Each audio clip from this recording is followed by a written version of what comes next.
bienvenue dans ce nouvel épisode de notre série L'éveil africain. Un jour, une vision, un avenir. Aujourd'hui, on plonge dans l'histoire. Mais pas n'importe laquelle. On va parler de l'histoire de l'Afrique.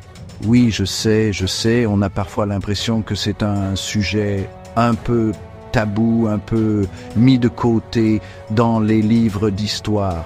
Mais croyez-moi, l'histoire de l'Afrique regorge de héros, de guerriers, de reines, de révolutionnaires.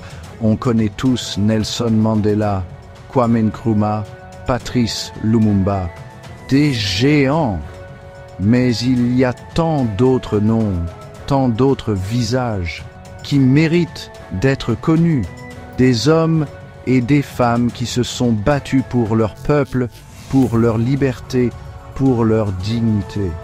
Alors, installez-vous confortablement, préparez-vous à être surpris, car aujourd'hui, on part à la rencontre des héros méconnus de l'Afrique, ceux dont on ne parle pas assez, mais qui ont laissé une trace indélébile dans l'histoire. Imaginez un peu le contexte. Début du XXe siècle, l'Empire britannique est à son apogée, il règne sur le monde entier. Mais il y a un endroit en Afrique de l'Ouest où les Britanniques vont rencontrer une résistance farouche. Au Ghana, dans la région Ashanti, une femme va se dresser contre la puissance coloniale. Son nom, Yaa Asantewaa. Yaa Asantewaa, c'est la reine-mère du peuple Ashanti. Et quand les Britanniques ont l'audace d'exiger le tabouret d'or, symbole sacré du peuple Ashanti, Yaa Asantewaa ne va pas se laisser faire. Elle va prendre les armes et mener la dernière guerre des Ashanti contre l'Empire britannique. Malheureusement, la supériorité militaire britannique aura raison de la résistance Ashanti. Mais Yaa Asantewaa restera à jamais un symbole de courage et de résistance face à l'oppression. Si vous, les hommes Ashanti, n'allez pas combattre, nous les femmes le ferons. Nous nous battrons jusqu'à la mort. Direction le Burkina Faso maintenant, avec un homme qui incarne le rêve d'une Afrique indépendante et libérée, Thomas Sankara. Ce jeune capitaine, arrivé au pouvoir au début des années 80, va transformer le pays et marquer les esprits par son intégrité et sa vision radicale.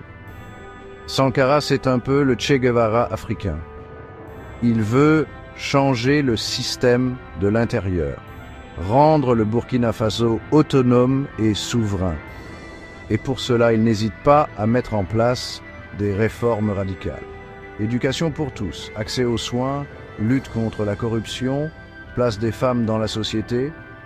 Sankara, il remue ciel et terre et ça ne plaît pas à tout le monde.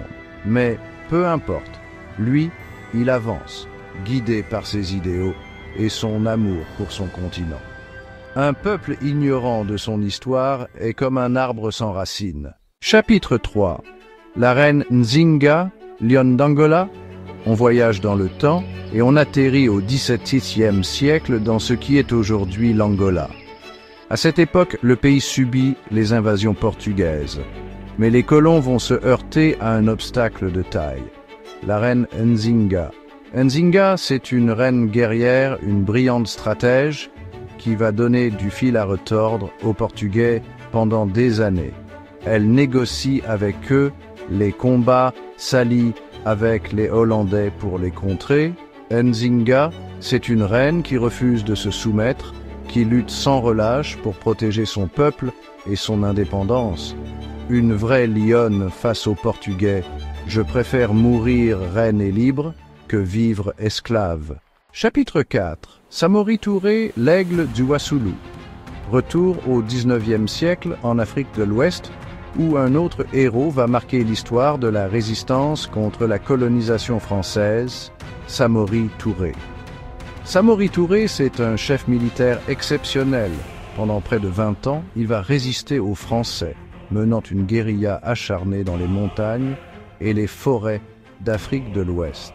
Samori Touré, c'est un visionnaire qui a compris très tôt le danger de la colonisation pour l'Afrique. Il a tout fait pour unifier les peuples d'Afrique de l'Ouest face à l'envahisseur. Et même s'il a finalement été capturé par les Français, son combat, son courage et sa détermination resteront à jamais gravés dans les mémoires. La liberté ne se donne pas, elle se conquiert. Chapitre 5, Funmilayo Ransome Kuti, la voix des femmes du Nigeria. On termine ce voyage à la rencontre des héros méconnus de l'Afrique avec une femme extraordinaire, Funmilayo Ransome Kuti. Si son nom vous dit quelque chose, c'est normal, c'est la mère du célèbre musicien et activiste Fela Kuti. Mais Funmilayo Ransome Kuti, c'est bien plus que cela. C'est une pionnière, une figure emblématique de la lutte pour les droits des femmes au Nigeria. Dès les années 40, elle milite pour l'éducation des filles, le droit de vote des femmes et l'égalité entre les sexes. Face à la domination masculine et au système colonial, elle n'hésite pas à s'élever, à organiser des manifestations, à défier le pouvoir. Funmilayo Ransome Kuti, c'est une source d'inspiration pour toutes les femmes d'Afrique et du monde. L'éducation des femmes est la clé pour libérer la société africaine. Conclusion, l'héritage des géants. Voilà, c'est tout pour aujourd'hui. J'espère que vous avez apprécié ce voyage à travers l'histoire de l'Afrique et que vous avez appris des choses. Moi, en tout cas, ça m'a fait du bien de me rappeler que l'Afrique, ce n'est pas seulement un continent pauvre et déchiré par les guerres. C'est un continent riche d'histoire, de culture et surtout de héros.